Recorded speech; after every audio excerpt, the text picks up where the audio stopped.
You know, I think we're all guilty of spending an ungodly amount of money on our cars. And today I got curious as to how much I've actually spent on my car. Now I regret it a lot.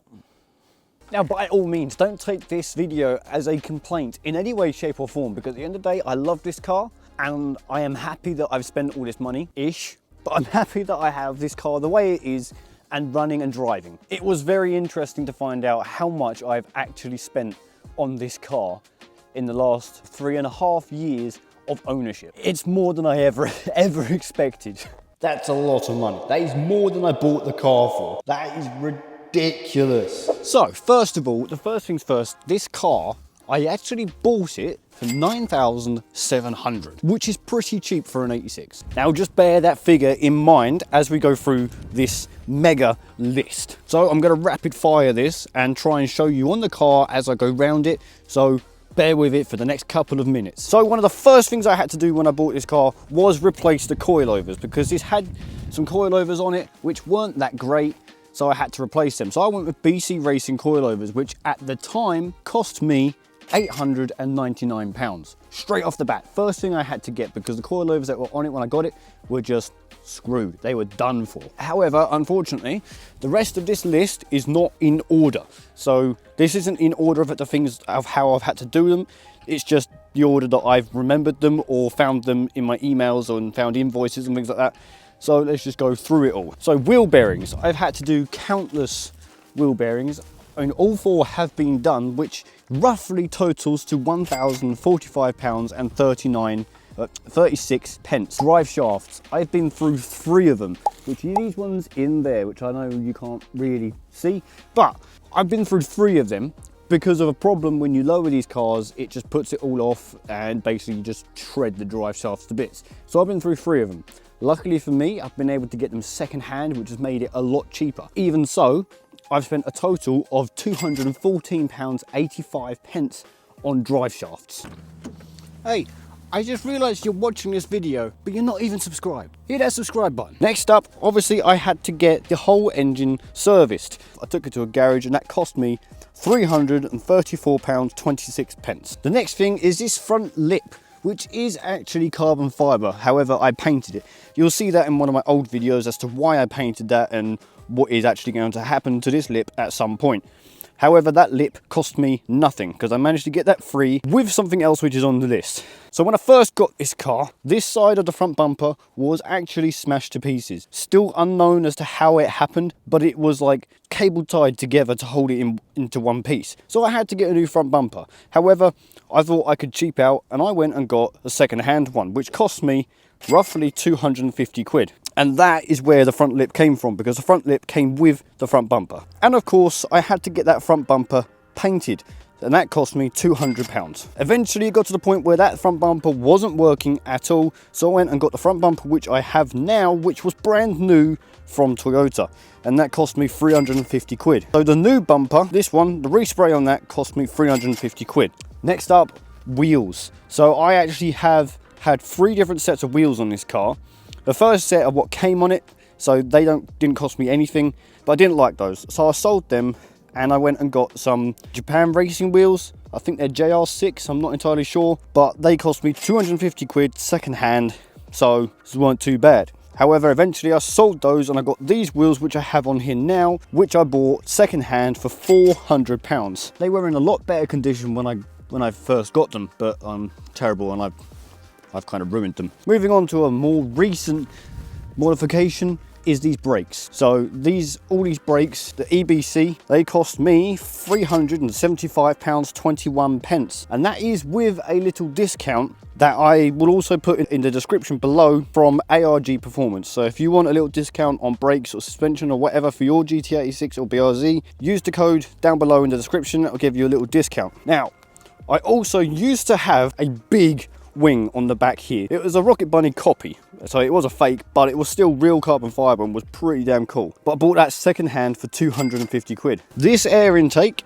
I got that from the same person that I actually got the spoiler from, and this was just an extra £50. So it weren't too bad. Now, as your eyeballs can see, I now have a ducktail spoiler instead of the big wing. And this ducktail spoiler cost me £119.26. Now, in the boot here, this boot liner wasn't in the car when I bought it, but this wasn't in it, so I had to buy it, and that cost me £60. Now, this lovely exhaust, which I absolutely love on the back here, with the burnt tips, which are very dusty and dirty right now, so you can't really see it. But that cost me second hand from a breaker £274.95. A huge deal, because I am yet to see another one of these exhausts in the UK. There probably is someone, but I've personally not met anybody who has the MXP Comp RS exhaust. And I've just recently bought new tie rods, new tie rod ends, and new lower ball joints, all from Hard Race, for the front end of the car. I am still yet to install those. However, they cost me, the tie rods were £72.36, second hand off eBay. Well, the tie rods are actually a brand new kit that someone had as a spare, but they never used it, so they're just selling it on. So I managed to get that dirt cheap.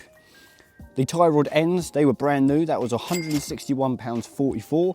And the lower ball joints were £88.83. Another pretty recent one, you can see that blue in there. Right, that blue is they're actually Hard Race sway bar end links, which I had to get because, well, I broke the other ones, and they actually cost me £133.10. These side skirts, HT Auto's side skirts, not the best in the world, however they are pretty good. But these, they cost me £139 off eBay. I had to buy a new fog light for the front of the car because, again, this corner of the car front bumper got smashed up, and that fog light was completely missing. It is there, I've just wrapped them black because they don't actually work. Another problem for another day.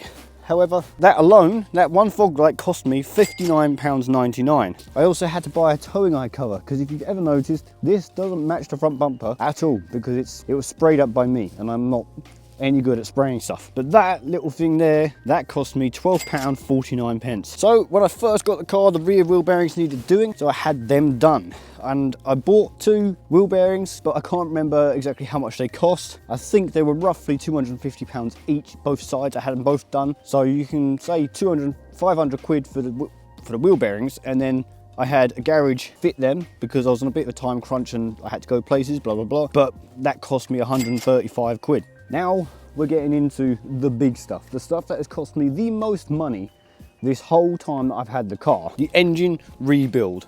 I had to have this whole engine rebuilt because it decided to shit itself. I'm not really complaining because I've got my car back and it's back on the road. Now, the people that done it, the garage, that cost me £1,520.24.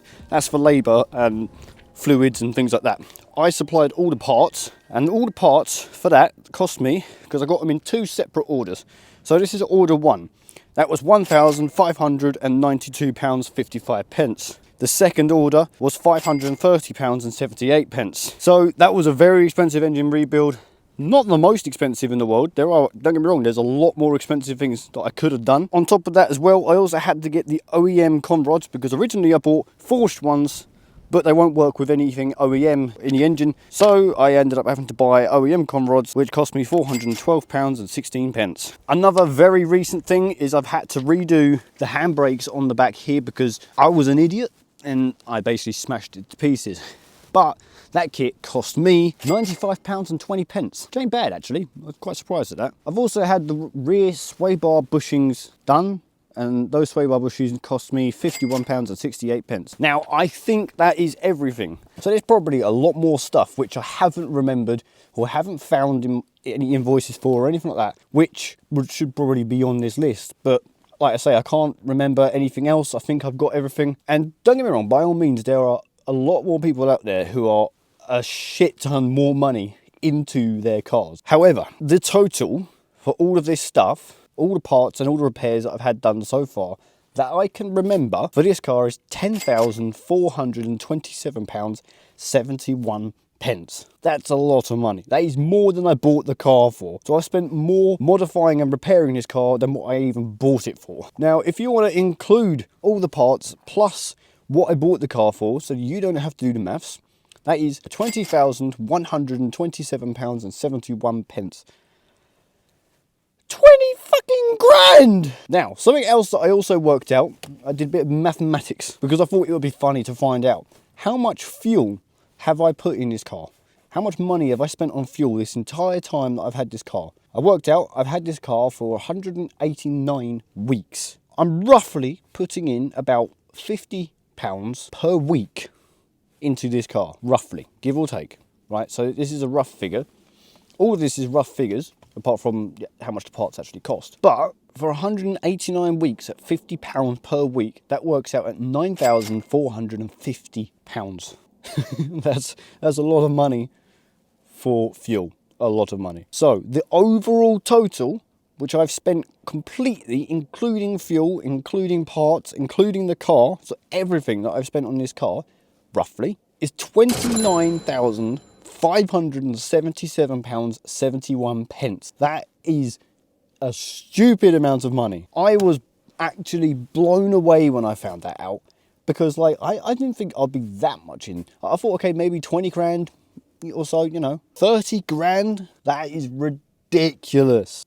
Think of the cars or think of what I could have bought for 30 grand. That is stupid. That is stupid. Now the thing is I don't regret spending any of that money on this car. I absolutely love this thing. This car is my baby.